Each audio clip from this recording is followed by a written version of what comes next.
Though the barriers between timelines had been rebuilt, there was no question that they could again be broken.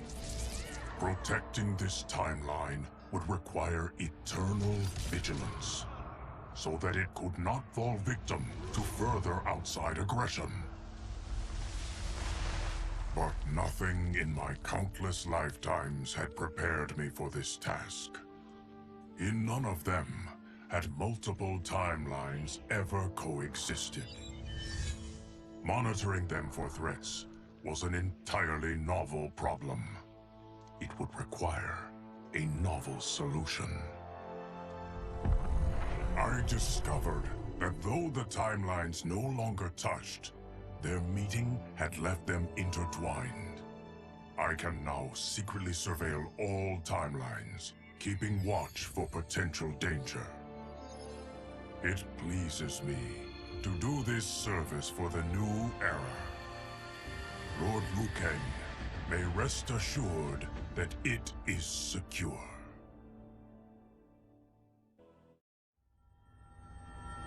While the regime had changed, little else had. My people still suffered in silence, ignored by the rest of Outworld. Though now I knew Empress Melina's secret, that she was also afflicted with Tarkat. If anyone would help, it would be her. But how to get an audience? Syzoth. He was the Empress's new emissary to the Zaterrans. I asked him to introduce us. At great personal risk, he agreed. And as I'd prayed, the Empress was willing to meet. Even better, she would visit the colony.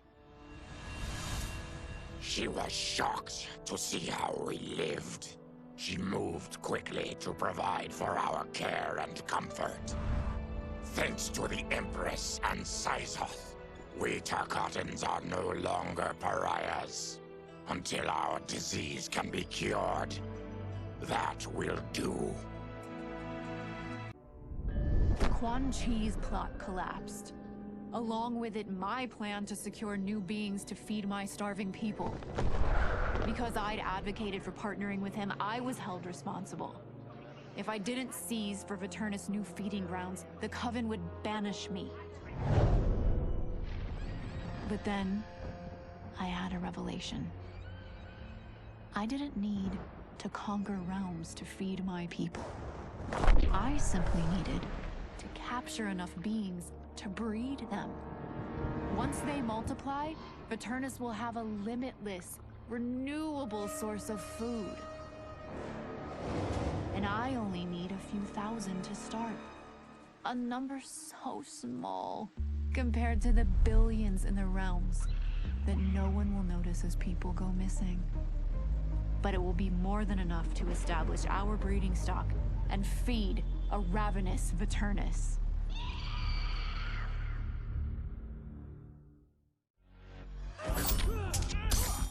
I wasn't looking for allies against the Yakuza, but I found one in Special Agent Jackson Briggs.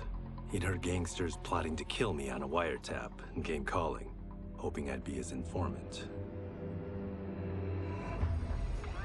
We planned to part ways when we got the job done, but then Shang Tsung showed up to steal Sento. Needless to say, Jackson had questions. It blew his mind to hear that the stories in Johnny's movies were real. Once the shock wore off, Jackson quickly sized up the threats Earthrealm faced. To deal with them, he got his bosses at the FBI to form the Outworld Investigation Agency.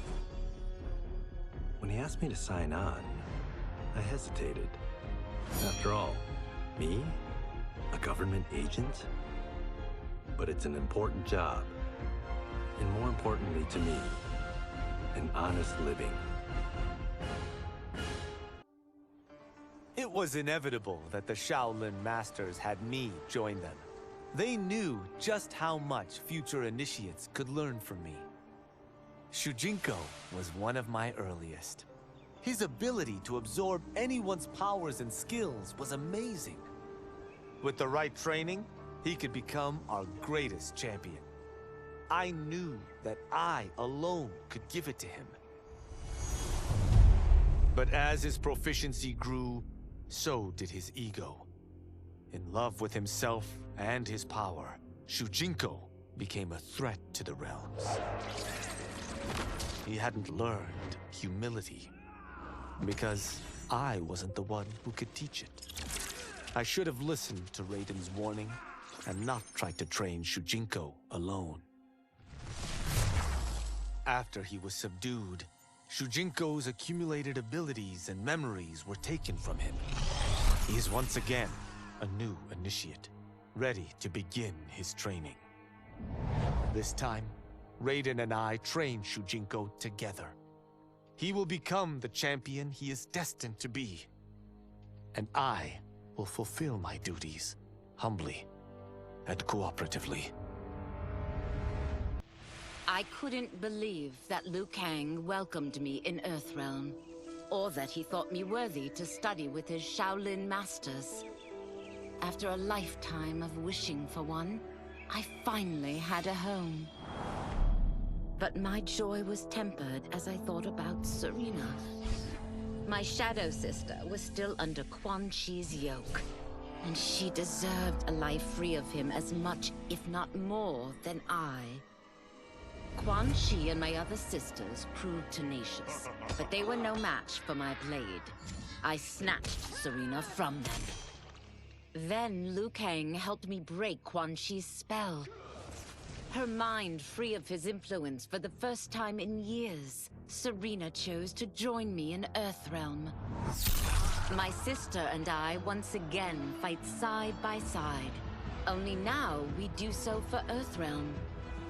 Together, we have formed the Order of Light. After fleeing Outworld, I hadn't expected to return. But then, I also hadn't expected the new Empress to make me an offer I couldn't refuse. To thank me for helping stop General Shao's rebellion, she asked me to be her emissary to the Zaterrans.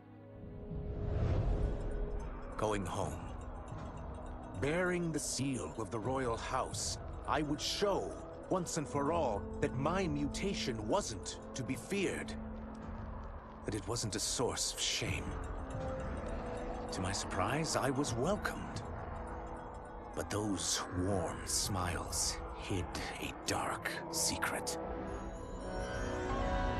I stumbled upon a trove of official records, which showed that my shape-shifting ability isn't unique. Many Zaterrans are born with it, but are killed by their government to keep it from spreading. Who started this barbaric policy? Who is now enforcing it is unknown. But I will find out. And I will put an end to this madness. Since this whole thing kicked off, I'd wondered why Liu Kang chose me to be a champion. I mean, sure, I was killing it as a martial arts star, but it's one thing when it's all for show. It's different when you're playing for keeps. Then Liu Kang let me in on his master plan. He wanted the masses to know about the world beyond them, the one filled with gods and monsters, and he wanted me to tell him about it. But I knew revealing the truth all at once would be too shocking of a plot twist for most. That's why I pitched doing a bunch of stories, to slowly get people used to it. And if there's one thing I can do, besides kick ass in combat, it's build a cinematic universe. I'm serving up movies, streaming series, games, you name it. I like that I'm doing a public service. And it doesn't hurt that I'm making more than a few bucks. It's the kind of synergy that would make any studio mogul proud. I had broken the Lin Kuei free of Liu Kang's enslavement. We were now masters of our destiny, and could take our place among Earthrealm's great nations. But taking and holding territory would require a vast army. I needed more fighters to make our presence felt. Then I recalled Shang Tsung's dragon warriors. An army of them would be unstoppable. But trafficking in such strong magic would surely draw Liu Kang's attention.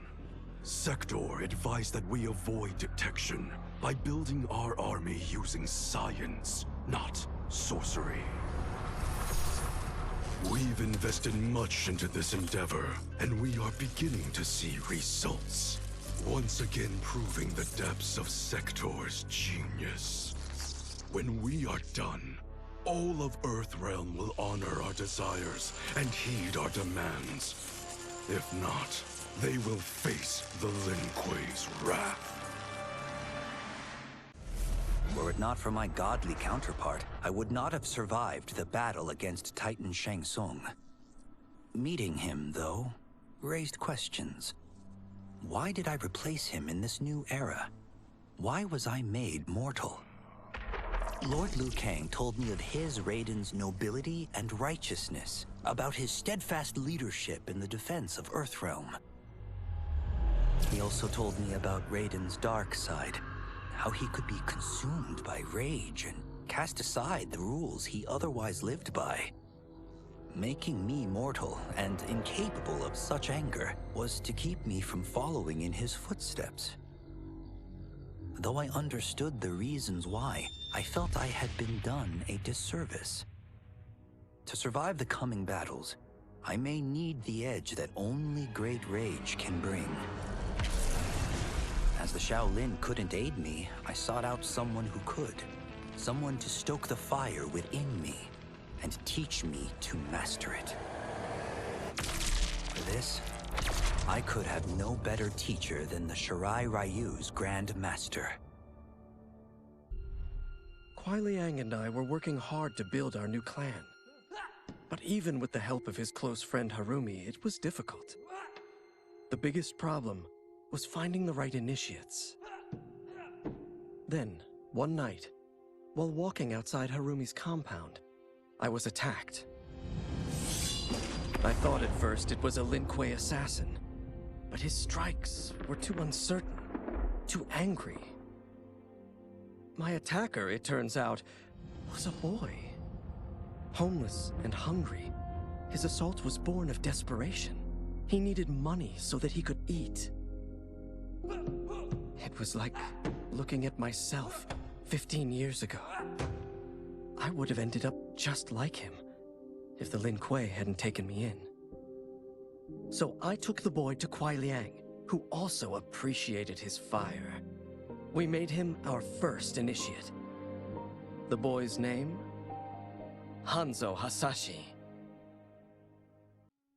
With General Shao freed from prison, we began raising a new army against the royal family. Though many were eager recruits, few were good at soldiering. It was so bad, the general was forced to change tactics. He decided that we needed a doomsday weapon. That weapon isn't a thing, though. It is a monster. Onaga, the Dragon King. The general told me the old legends were true. That his ancient ancestor defeated Onaga, trapping him deep inside Mount Sagan. The Dragon King is still there today. His pent-up fury waiting to be unleashed.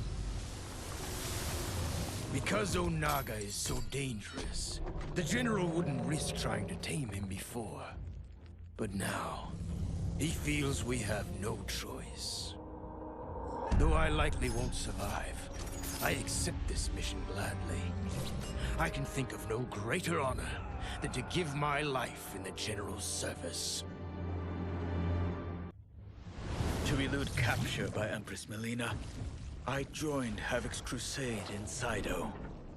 There, I summoned more magic than I thought possible, and drowned out the old regime. Havoc's longed-for anarchy had been achieved. was more than satisfied. But I was left empty and broken. Had I been satisfied as Outworld's High Mage, not let myself be tempted by Shang Tsung, a great city would not now lay in ruins. I've caused devastation, ended thousands of lives, all because of my blind ambition. I've betrayed my oath, my sovereign, and my realm. These high crimes merit punishment, and I'll accept whatever the Empress gives me. My only ambition now is to one day be forgiven. As the darkness enveloped me, I took a long last look at my family. I did not expect to see them again until their souls joined mine in the living forest. But miraculously, my beloved husband delivered me from oblivion. Though he couldn't save my body, Jared had preserved my soul. Like him and countless others, I am now a part of Ermac. Yet ours is not a peaceful repose. The collected souls within Ermac have their own needs and agendas. Before we can speak as one, we must first reach consensus. I had thought, as the former rulers of Outworld, I and Jared would hold sway. But here we are, two souls among many thousands, fighting for the right to be heard. And if there is one thing we do well together, it is fight. We will win the right to govern Ermac as we once had governed Outworld. And we will rule for the benefit of all. Until recently, I hadn't met Li Mei, but I had heard the stories. How the Umgadi's matron superior blamed her for not preventing Emperor Jared's murder. How she quit in disgrace rather than accept punishment. But those stories didn't fit the woman I now knew. Li Mei would never have been so negligent. Eventually, I uncovered the truth. The failures and mistakes which led to the Emperor's murder, they resulted from poor decisions made by the matron superior themselves. They made Li Mei their scapegoat. When the Empress found out, she wanted the Umgadi disbanded. But I convinced her that it could be reformed. To make sure it did, she put me in charge. I am humbled by this sacred responsibility.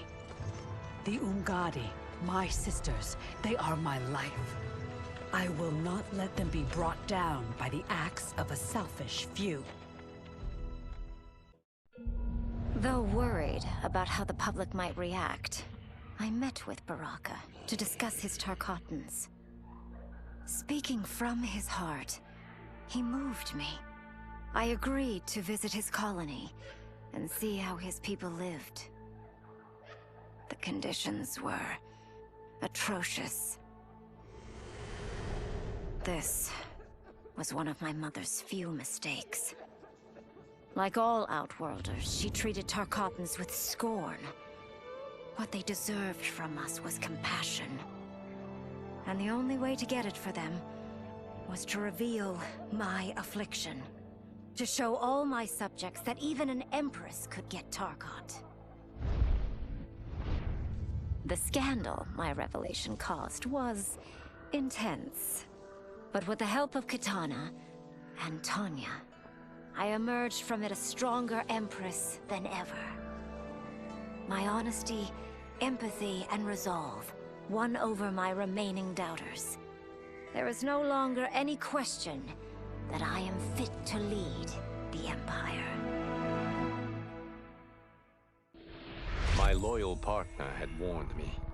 Reclaiming my power as Keeper of Time might have unforeseen consequences. In this, As in most things, he proved prescient.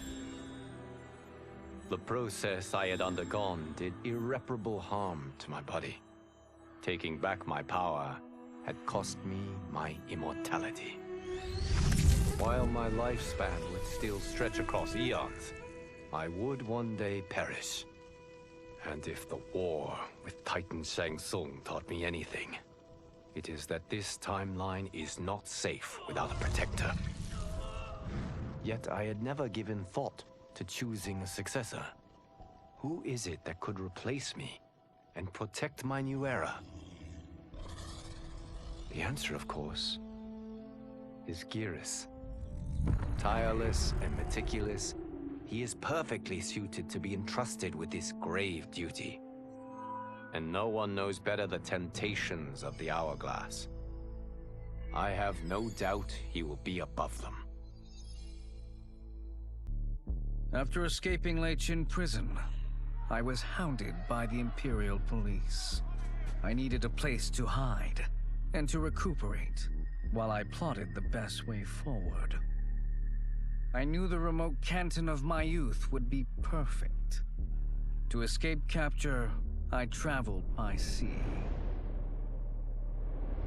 Little did I know that a gargantuan storm was brewing. My tiny craft was smashed apart.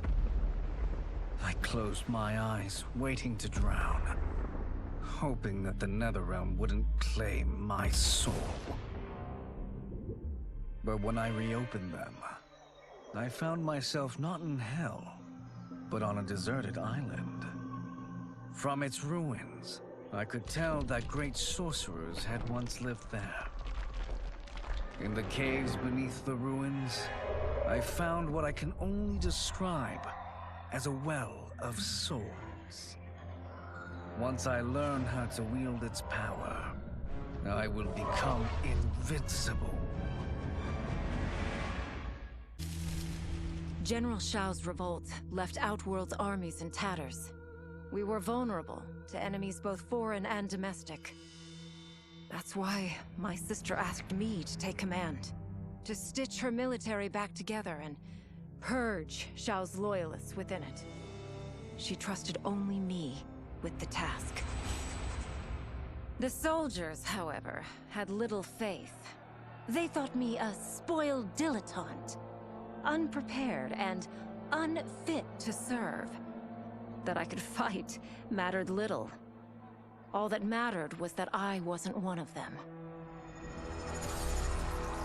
I finally earned their loyalty by orchestrating an epic victory over Shao and his rebels. Though the general himself escaped, his forces were smashed.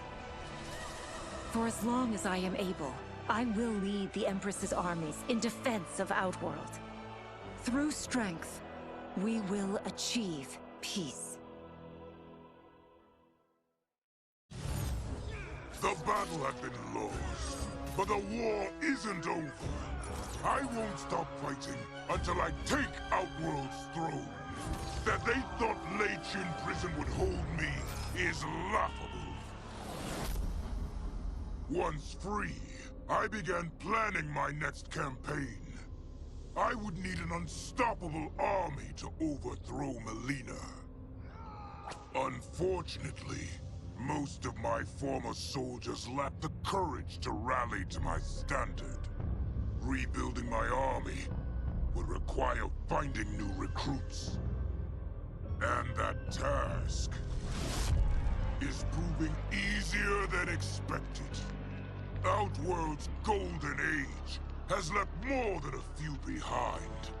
Without hope, without power, they eagerly heed my call to tear down Melina's government. Sooner had Titan Shang Tsung been defeated than Bihan and his loyalists hunted us down. Outnumbered, we fled to Japan. There, we sought refuge from an old family friend. As children, we played together. But Harumi Shirai was a woman now, the head of her clan. Her strength, beauty, and intellect awed me. Also incensed by Bihan's betrayal, Harumi agreed to help me forge a new clan, one that would stand against him and defend Earthrealm. Her aid proved invaluable, and as time went on, we grew closer. To honor Harumi and pay respects to my new bride, I named the clan after her, calling it the Shirai Ryu. Now the battle against my brother begins in earnest. The Shirai Ryu won't rest until Bihan is defeated and the Lin Kuei's honor restored. As her reign began, Empress Melina faced many challenges. To meet them, she turned to the people she trusted. Her sister to lead her army, and me to lead her Imperial police. Though I missed Empress Sindel dearly, I was glad my ties with her family had been mended. But while it was an honor to be made responsible for Outworld's internal security, I soon realized accepting the appointment was a mistake. I'm not cut out to be a bureaucrat, nor am I patient enough to navigate the Imperial Court's politics.